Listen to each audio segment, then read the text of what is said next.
저 이제 오늘은 제 32과 웨스터민스터 수요일 문답 다시 사는 것과 심판 이제 그 부분으로 들어갑니다. 우리 기독교의 정말 생명은 뭐 부활이 있죠. 부활. 38문 부활에서 그리스도로부터 신자들이 얻는 은덕이 무엇인가? 부활에서 은덕. 그러니까 답은 부활에서 신자들은 영광 중에 다시 살아나고 심판의 날에 죄 없음이 밝히 인정되어 완전한 복을 받아 영원토록 하나님을 온전히 즐거워하는 것이다. 여기 보면 이제 그 심판의 날, 요게 이제 좀 잘 눈여겨봐야 돼요. 자, 우리가 마지막 최후의 계시록에 보면 이제 백보자 심판이라고 그러죠. 그 최후의 심판이 있어요. 그러면은 어떤 분들이 오해하는 게 있어요. 우리가 그러면 성도들이 죽어서 그럼 또 한 번 심판을 받아야 되느냐, 재판을 받아야 되느냐, 그렇게 오해하는 분들이 있는데 그게 아니고 우리는 이미 그리스도로 인하여 의로워진 사람이기 때문에 우리가 뭐 하나님의 심판대 앞에서 또 다시 네가 뭐 죄가 있는지 보자 이게 아니라 우리는 벌써 이미 죽음 이후에 지난 시간에 말했지만 죽음 이후에 의로운 상태로 하나님 앞에 가게 되는 거예요. 그러니까 마지막 심판의 날에 우리는 이미 벌써 죄가 없음이 이미 벌써 인정된 상태이기 때문에 그 심판의 날이 우리를 뭐 또 다시 한번 정죄하고 또 심판의 뭐 기준이나 잣대로 우리를 그게 아니에요. 그러니까 고기를 이제 그렇게 이해하면 됩니다. 그래서 이제 최후의 이제 심판이라고 하는 것은 우리 신자들에게는 사실 의미가 없어요. 그러나 그것은 불신앙자들에게는 굉장히 마지막 결국은 최후의 불신앙자들은 결국은 죽음 이후에 벌써 이제 사망이지만 역시 최후의 심판에 결국은 공식적으로 죄인이라고 하는 그 하나님의 공적 판결이 그때 이제 주어짐으로 말미암아 결국 영원한 지옥의 심판을 겪는 것입니다. 우리는 의로운 자로 하나님 앞에 드러나는 것이고, 그러니까 여기서 밝히 인정되어라고 한 이유가 이제 바로 그것 때문에 그래요. 자, 그래서 이제 우리는 특별히 부활, 육체적 부활 교리는 기독교의 심장이에요. 그렇지만 역시 이거는 늘 조롱받고 늘 그냥 항상 그냥 이것저것 우리 기독교가 아주 참 사람들한테 비웃음 당하는 요소도 이 부활. 그래서 세상 사람들은 부활에 대해서 전혀 이해를 못합니다. 부활에 대해서 아무리 설명을 해도 전혀 이해를 못하고 그냥 뭐 기독교가 하고 있는 그 교리구나 뭐 이렇게만 여기는데, 그러나 성경은 우리가 이 부활이 없다면 뭐예요? 여기 뭐라고 했습니까? 만일 죽은 자의 부활이 없으면 그리스도도 다시 살지 못하고, 심지어 뭡니까? 기독교 신앙도 헛되고 모든 게 다 그냥 몽땅 무가치. 그러니까 바울이 왜 이렇게까지 얘기했습니까? 부활이 그렇게 중요하기 때문에. 부활 교리가 그래서 역사적으로 부활 교리가 굉장히 많이 이런 자유주의나 그 이후에 근현대 신학에서 부활을 왜 그렇게 부정이 되었냐면, 부활만 만약에 무시되면 어때요? 기독교는 그냥 자동적으로 폐기가 되는 거예요. 복잡할 것도 없어요. 그냥 부활 교리만 만약에 그 거짓이다라고 게 드러나면은 기독교는 한순간에 그냥 싹 무너지는 거예요. 그래서 우리가 수년 전에 그 다빈치 코드라는 그 책 주제가 뭐냐면 결국은 예수님이 부활 안 해가지고 결국은 기독교가 그러니까 부활 안 했는데 괜히 부활했다고 거짓말 쳐갖고 그 예수님이 이제 뭐 유럽에 어디 가서 애 낳고 잘 살고 그래가지고 나중에 왕가가 되었다는 그 모든 그 당시 유럽 중세 시대 그부터 흘러나온 전설을 그냥 종합적으로 현대적으로 다시 한번 이야기를 엮은 거예요. 그래서 교황청이 그걸 막으려고 막 무진 애를 쓰고 하여튼 지들끼리 생쇼하고 있어요. 그거 보면 아주 웃기지도 않아요. 그러니까 한 가지 중요한 거죠. 기독교가 부활만 거짓 교리로 바뀌어지면 기독교는 그냥 자동적으로 폐기됩니다. 볼 게 없어요. 그냥 더 이상 볼 게 없어요. 그러니까 마귀가 그걸 아는 거예요. 그래서 그 부활 교리를 그렇게 집요하게 파고드는 이유가 바로 거기에 있다는 거예요. 그러니까 우리는 부활에 대해서 하여튼 우리 자신 오히려 더 그러면 그럴수록 잘 이해하고 알아야 되겠죠. 그래서 우리는 이 부활이라고 하는 것은 육체적 부활입니다. 영적 부활이 아니에요. 육체적 부활이에요. 예수님의 부활은 영적 부활이 아니라 육체적 부활이에요.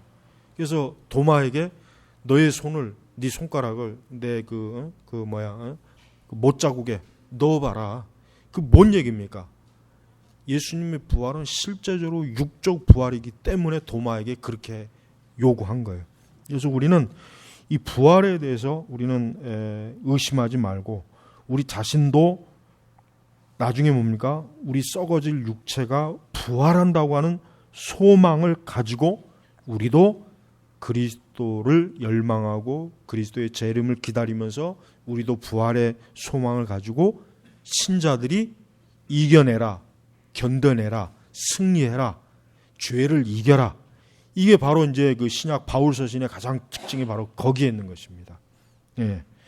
그래서 우리는 이 부활이라고 하는 것은 사실 무슨 우리 기독교뿐만 아니라 이제 다른 이교 특히 이제 애굽의 그 오시리스 신화라든가 이런 데 보면 부활결이 비슷한 게 있지만 그거는 기독교 부활하고는 전혀 맞질 않는 거예요. 그것과 기독교의 부활을 비교할 필요도 없고 그건 맞지도 않는 거예요. 예수 그리스도의 부활은 실체적인 역사적인 사건이에요. 신화가 아니에요. 신화가. 다른 부활 비슷한 신화는 말 그대로 신화야 전설인데 기독교는 뭐예요? 우리가 저기 그 요세푸스의 그 유대 역사서의 책에도 보면 나오지만은 여러분 요세푸스는 유대인이면서도 세속적 유대인이에요. 그 요세푸스의 그 역사서에도 뭐가 나오냐면 나사렛 예수의 부활, 예수님의 실제 그 기록이 돼 있어요. 이건 뭘 얘기하는 거냐면 예수님의 존재와 예수님의 부활은 그 당시에 그리스도와 유대교와를 추정하지 않는 역사가에 의해서 객관적으로 증명이 되었다는 거예요. 객관적으로. 그러니까 우리는 이 부활에 대해서 우리 자신도 이건 역사적으로 증명이 된 것이라고 하는 걸 자신 있게 우리가 얘기할 수 있습니다. 그러니까 부활에 대해서 우리가 누군가에게 얘기할 때 자신 없어 얘기하지 말고 그 부활 자체가 실제적 역사적이었다는 거. 그다음에 우리 역시 그 예수님의 부활과 동일한 부활의 영광을 우리도 누릴 것이다. 우리도 그 은혜를 누릴 것이다라는 것을 명확하게 우리가 알고 있어야 돼. 그래서 부활의 교리가 중요한 이유가 뭐냐면 예수님의 부활은 잘 인정하면서 우리 자신의 부활에 대해서는 좀 믿음이 없거나 회의적이거나 좀 뭔가 부족한 사람들이 있어요. 그게 문제예요. 그러니까 우리가 예수님의 부활에 대해서는 열심히 증거하고 열심히 믿는데 내 부활, 나의 부활에 대해서 여러분 나는 과연 내가 나중에 부활할 것을 믿고 있는가? 나는 과연 부활의 은혜를 누린다는 것을 나는 확실하게 믿고 있는가? 그 소망이 우리에게 있어야 된단 말이에요. 그 소망이 없으면 안 돼요. 자, 두 번째 이제 선행같이 자신의 행위에 따라 모든 사람이 심판을 받게 되지만 이것이 그들 스스로 행한 것 때문에 구원받을 것이란 말은 아니다. 그렇죠? 성경에는 행위로 구원을 받고 안 받고에 관한 말씀이 전혀 없습니다. 다만 우리에게 있어서 이제 중요한 것은 우리가 이제 이 땅에서 선행을 하는 거에 대해서 분명히 하나님의 칭찬이 있다는 거. 그건 분명해요. 우리가 이 땅에서 그리스도의 이름으로 선행을 하고 하나님의 이름으로 선행하는 것은 분명히 칭찬이 있어요. 분명히 칭찬이 있단 말이에요. 그러니까 우리는 부활의 날에 부활에 대한 소망만 가지지 말고 그리스도께 하나님께로부터 칭찬. 내가 참 잘하였다.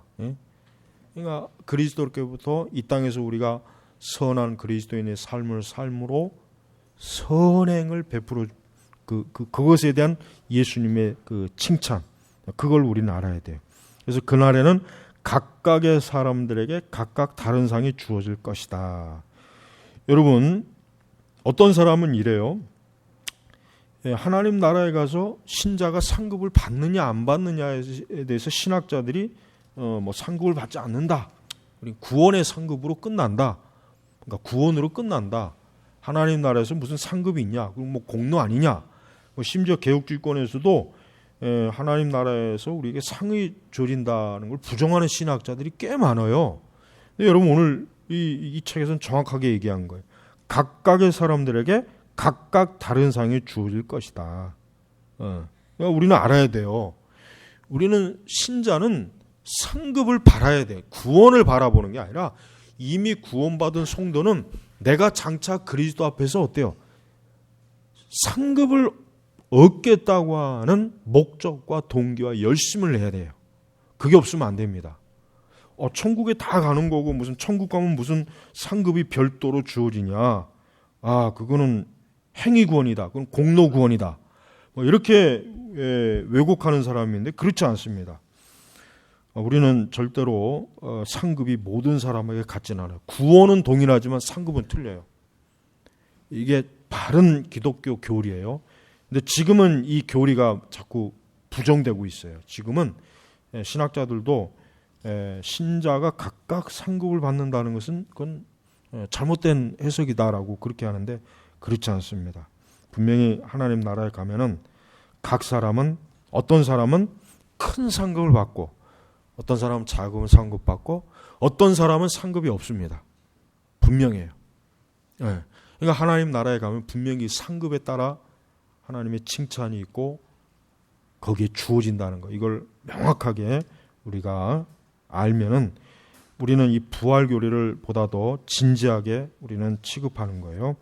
그래서 예수님께서도 우리는 여기 나와 있지만 마태복음 25장 24절 앞에 나와 있지만 잘하였도다 착하고 충성된 종아 내 주인의 즐거움에 참여할지어다. 내 주인의 즐거움에 참여할지어다. 우리 믿는 모든 성도들은 이 다음에 부활의 그러니까 영광의 부활을 입는 동시에 하나님 나라의 그 잔치, 하나님 우리 주인 되신 예수님의 그 베푸시는 어린 양 잔치에 참여할 수 있는 특권과 은혜를 누린다는 것을 여러분이 꼭 아셔야 됩니다. 그래서 우리는 부활 교리의 역사성, 그다음에 그 부활이 우리에게 미치는 우리의 신자의 부활의 확실성. 세 번째 뭡니까?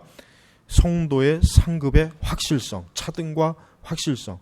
이 세 가지가 오늘 좀 핵심적으로 우리가 알면은 좋겠습니다. 그래서 성도는 부지런히 자신의 영광의 부활을 인식하고 그 다음에 내가 장차 그리스도 앞에서 선한 상급, 예수님께로부터 칭찬받는 그 상급을 얻겠다고 하는 그런 열망을 가져야 돼요. 그 열망을 자꾸 없애버리는데 그것 때문에 기독교적인 헌신이 자꾸 줄어드는 거예요. 아주 잘못된 거예요. 그러니까 성도가 구원받은 이후에 그 이후에 상급이 없다. 하나님 나라 가면 다 똑같다. 그것만큼 아주 문제 많은 교리도 또 없는 것 같아요. 그거는 이 땅에서 그리스도인들이 그리스도를 위해서 충성하고 헌신하는 것에 대한 열망을 쉽게 하는 거예요. 마귀가 구원받은 신자들이 하나님 나라의 상급을 기대하지 않고 그냥 안일무사하게 구원받았으니까 됐어. 그렇게 그냥 그리스도께 충성하지 못하게 그런 교리를 자꾸 퍼뜨리는 거란 말이에요. 그러니까 이번 기회에 확실하게 이걸 알아서 만약 혹 주변에 상급이 무슨 상급이 있냐라고 자꾸 그렇게 또 하는 사람이 있으면 잘 좀 이해시키기를 바랍니다. 자, 기도하겠습니다. 하나님 아버지 감사합니다. 우리가 이 땅에서 신앙생활하는 것은 분명히 이 다음에 하나님 나라 앞에 가면은 분명히 각 사람은 그 신앙과 실천적 신앙에 대해서 상급이 주어질 텐데 우리가 그 상급을 바라보는 믿음을 주시고 또 우리가 그 상급을 누구보다 더 온전하게 성취하고자 하는 그런 열망을 주시옵소서. 그런 경건한 열망으로 우리가 거룩한 삶을 살도록 하나님 도와주시기를 원합니다. 감사하며 예수 그리스도의 이름으로 기도 올렸습니다. 아멘.